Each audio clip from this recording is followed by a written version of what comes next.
YouTube. Welcome to another video. Gonna be a short one this time, I hope.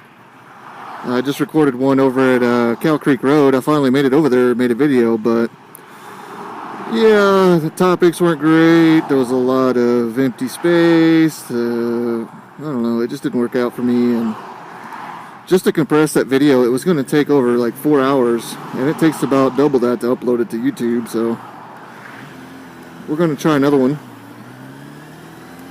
This one, it's going to go down my little slower favorite road. This is all part of Brushy Creek Road.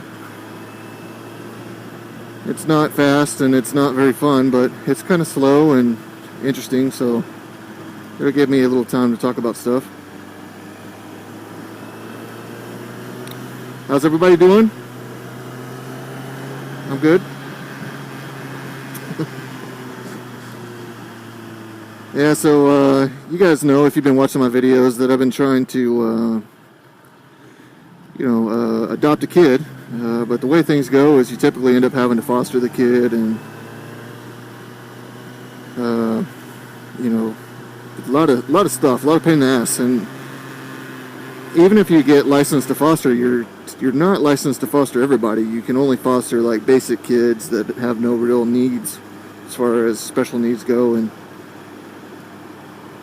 it takes more experience to get anything besides that.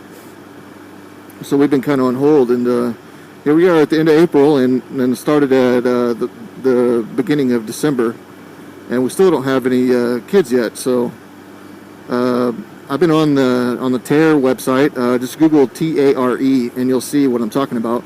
It's a poorly run government website dedicated to letting people see potential adoptive kids. And the website's very poorly coded, very not kept up really well. Updates don't happen very often. You've got a 1 in 4 chance of inquiring about a kid that's already gone or isn't available anymore, so that kind of puts a hamper on stuff. So anyway, I located a girl in December that kind of got us started on this whole adoption path in the first place. I saw her video on TV. They do like a little spotlight on kids on that week, I guess, and this particular girl really struck home for me. She seemed really smart. I can't really explain it. It's like as soon as I saw her, I knew. I was like, she should be part of our family. She doesn't, she shouldn't be essentially homeless. So we inquired about her, and then we found out we couldn't find out any information about her until we were fully licensed. So then we got fully licensed, which took a couple of months, and then we found out, oh well, you can't have her because she has special needs and all this other, and we're just like, this is ridiculous. So after about a month of feeling sorry for ourselves and giving up all hope, we started looking again, and we found a couple of girls and a couple boys, and we did some what's called a respite, which is taking care of kids for a foster family so that they can have a break, just get a weekend to themselves. And so we had a couple of teenage boys to begin with, and they were really cool. We liked them. Of course, they're not up for adoption. They're still in the system, so we just had them over a couple times, and they were good kids, and we had a great time. And then we had a couple of teenage girls, and they were great. We had a great time. They're not available. I think I talked about those two girls once before on my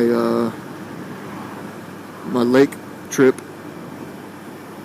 So, yeah, damn, this fucking house looks like a gas station. Anyway, yeah, so back on track. What the fuck was I?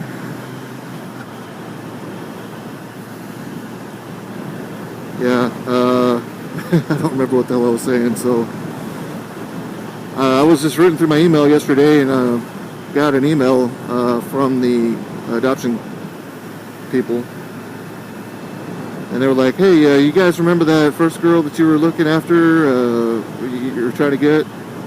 Well, her status has changed from whatever it is or was, to basic needs. She's had a lot of improvements over the past year. Her therapy's going good, all this stuff, so yeah, that got me pretty excited, so I hope that works out. It really kind of put a happy ending on this terrible story I've got, and it'd be cool if the first girl that got us going down this path turned out to be the one we ended up with. That would be pretty awesome. So hopefully that works out.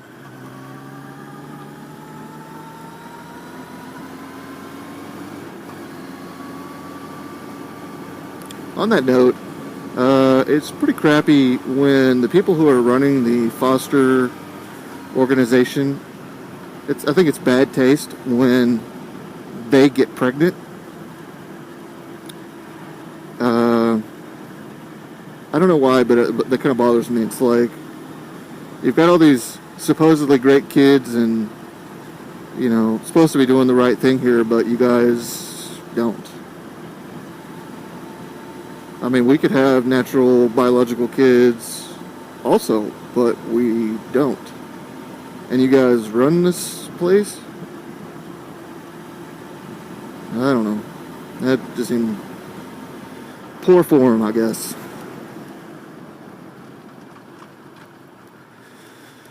Yeah, so I wanted to talk a little bit about this vlogger. I don't know if he's going to be watching my videos, but it's pretty awesome. His name is, let's see if I get this right. Nguyen Improved something. I'll put a link to his vlogs in my comments.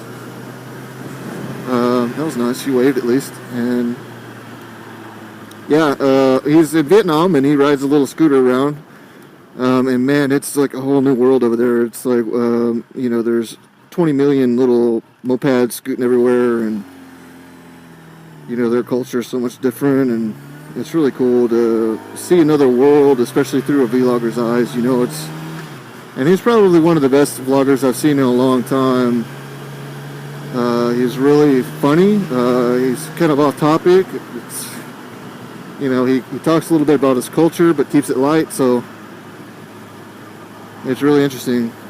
I try to give him ratings and comments as often as I can. I've actually been watching him for a while, so I've only recently subscribed just because I'm a lurker, I guess. Just kind of watch videos, but don't really comment or anything, so I'm trying to change that. And yeah, so he's really cool, and I would highly recommend you guys check him out. His thumbnails are a little bit misleading, but it's good stuff.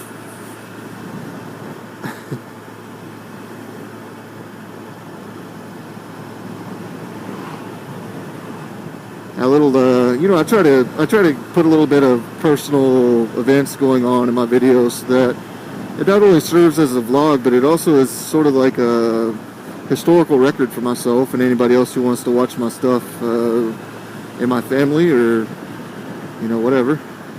So right now it's kind of crazy at work because all of my management just left. My senior managers, my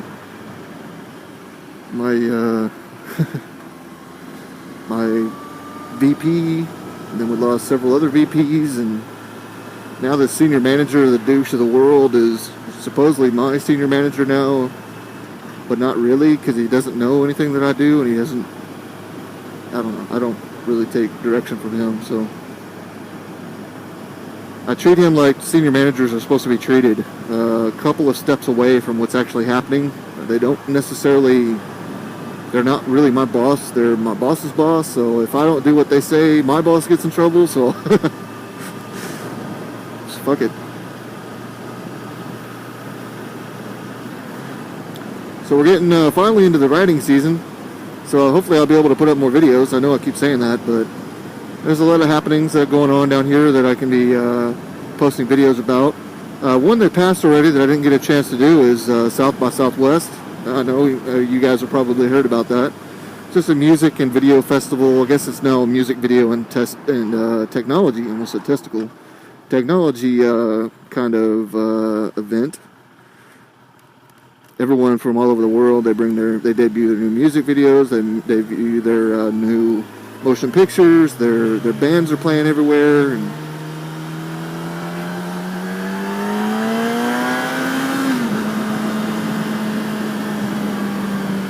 but it got a little hectic down there, and I think there was actually a bike rally at the same time. So, you know, when rallies are in town, I try to stay off my bike because it's pretty much a bike crash waiting to happen. They're everywhere, and people are freaking out. And I don't know. I'm very superstitious when I ride. I can't really put a date on when I'll do videos and when I'll ride, because I may be planning on making a video or going for a ride tomorrow, but you know, when I wake up, I may have a completely different feeling about it and be like, yeah, I'm not even gonna chance this, so I'll jump in my truck instead. You know, I've been riding for about 15 years now, so I guess that's kind of worked in my favor, except for that once, if you guys remember that video when I talked about my crash back in the day.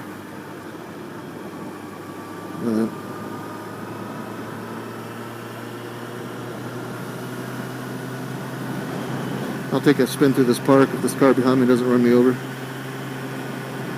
It's kind of a small little park. I'll just keep going. We'll keep going. I know I said it's going to be a quick video, but I may chop this up or make it a long one.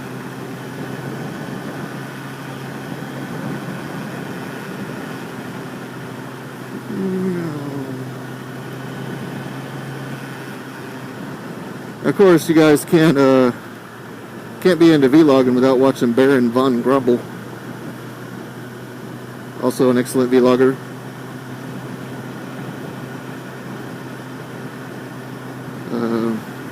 Lots of cool vloggers out there, and I don't really have a shtick, you know. I don't have something that sets me apart from everybody else. I guess that's kind of what I'm fighting with right now, is trying to figure out what would make me unique, what would make me more watchable, I guess. And you know, I'm just an average dude, you know. I work every day. It took me a long time to save up for my bike. I don't know, it's like I don't want to say that I'm different in that aspect, but I'm not flashy. I don't live in a cool place. I'm in Texas, of all places, and all of our roads are straight and narrow, so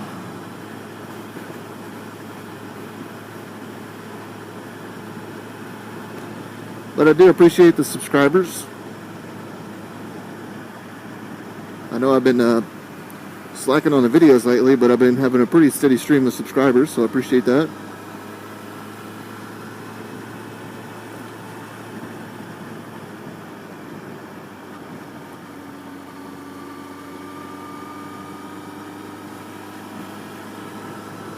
And a lot of new houses cropping up over here, so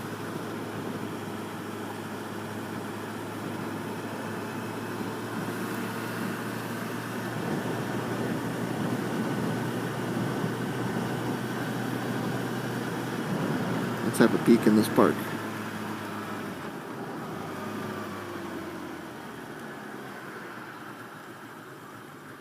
Yeah, so if there are any vloggers watching my video, I appreciate it, like I said, but I would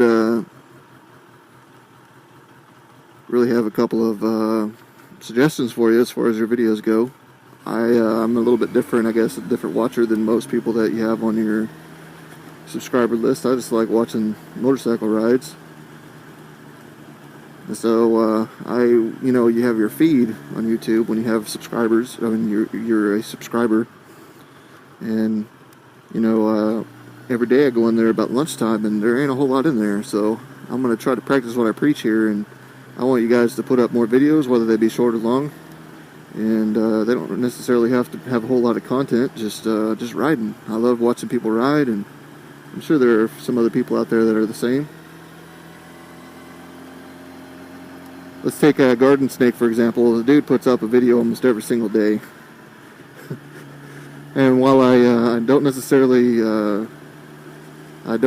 like the almost I don't know, silly nature of his videos, it's cool just to watch him ride, and whether or not he goes to the same parking lot every day or whatever to ride, it's still cool. I love everything about motorcycles, and I'm sure a lot of other people do too. So I've never actually been over here.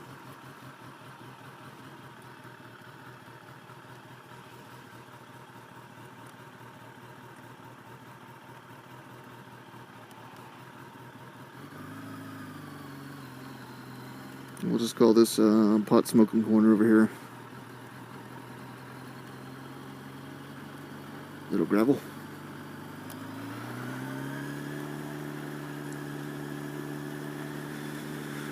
Alright, well I guess I'm going to cut the video here. Please leave a comment. My computer's dead, so I'm going to do my best to do a little editing, although this machine I'm using now is so freaking slow. So there's probably not going to be any music, and there's probably not going to be much chopping up. It really depends on how it handles that stuff, so please be patient with me. You know, depending on whether or not this adoption thing works out, we may be having some delays as far as that goes. Anyway, please visit the vloggers I'm going to put in my comments. Please leave your comments. Subscribe and like, please. Thank you.